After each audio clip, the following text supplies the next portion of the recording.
Bom dia, minha amiga, bom dia, meu amigo. Eu sou o Saulo Monteiro e está começando mais um episódio do nosso Café com o Espiritismo. E como sempre, eu quero saber como você está hoje, hein?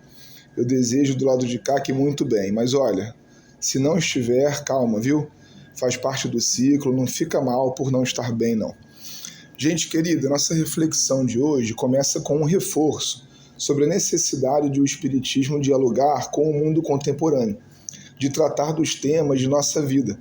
Afinal, ele nasceu para ser consolador e progressivo, como Kardec defendia. Além de tudo, a meu ver, o Espiritismo é uma teoria da realidade, que busca explicar a vida, e a vida, é hoje um pouco mais do que era ontem.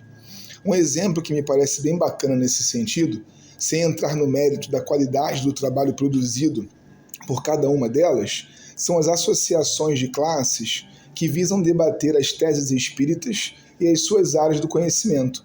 Você deve ter ouvido falar de algumas já. Associação de médicos, espíritas, jornalistas, historiadores, pesquisadores. Sem querer ser romântico, penso que é bem por aí, sabe? Criarmos núcleos de debates de ideias espíritas em confronto com aquilo que a ciência vem produzindo hoje. E daí redefinirmos nossos discursos de acordo com aquele preceito da progressão das ideias. E por falar nele, que é um conceito de Kardec, o tema de hoje vem na necessidade de dar sequência ao material que compartilhamos na semana passada. Entender que raças humanas não existem de um ponto de vista biológico foi importante para darmos o passo adiante dessa reflexão de agora. Para quem está chegando nesse momento, vale a pena voltar no episódio da semana passada e dar uma analisada lá.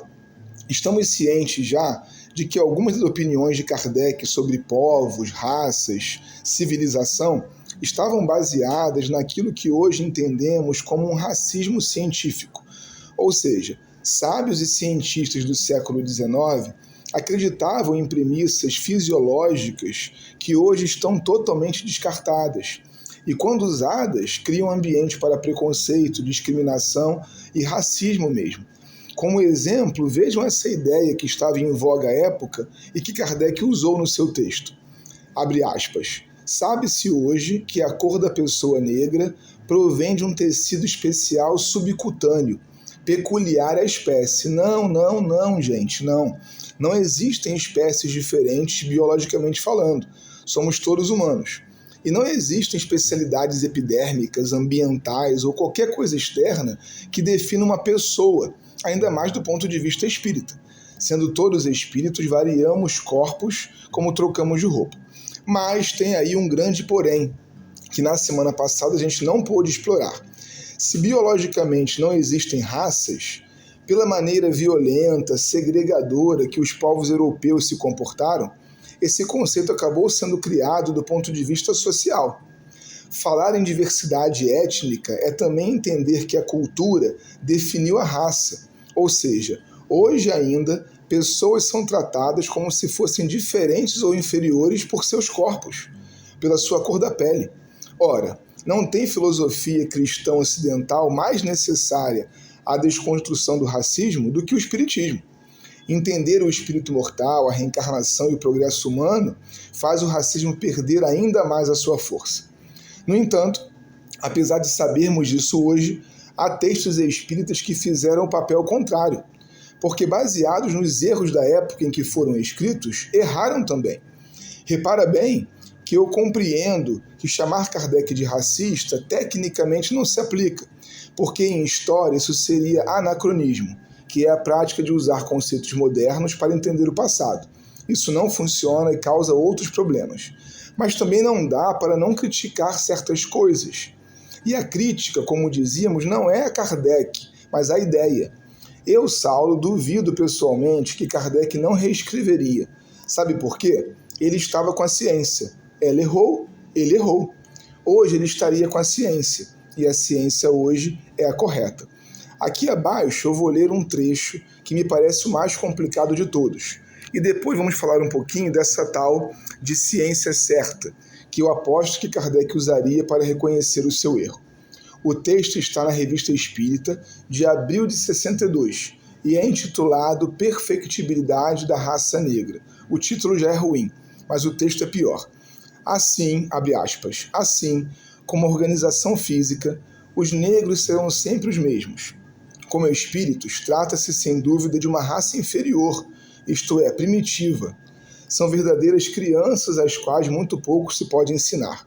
Mas, por meio de cuidados inteligentes, é sempre possível modificar certos hábitos, certas tendências, o que já constitui um progresso que levarão para outra existência e que lhes permitirá mais tarde tomar um envoltório em melhores condições. Trabalhando em sua melhoria, trabalha-se menos pelo seu presente que pelo seu futuro, e por pouco que se ganhe para eles é sempre uma aquisição. Cada progresso é um passo à frente, facilitando novos progressos.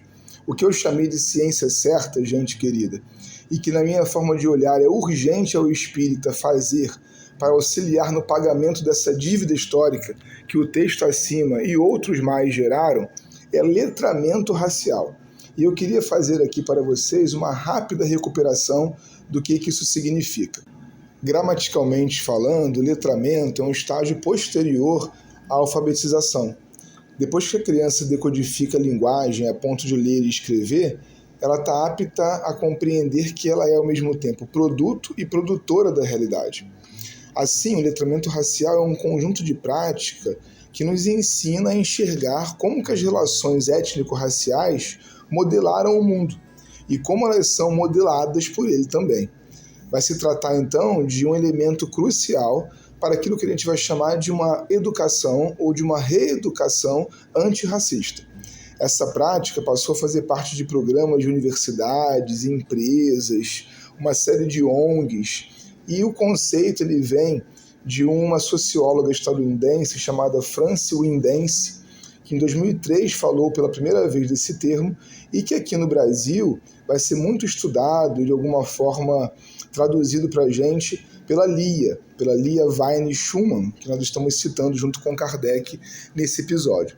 De acordo com ela, o letramento racial está relacionado com a necessidade de desconstruir formas de pensar e de agir que foram naturalizadas, como, por exemplo, aquelas que o texto que nós lemos de Kardec fez naturalizar, a ideia de civilização e primitivismo, a ideia de superior e inferior, que não existe.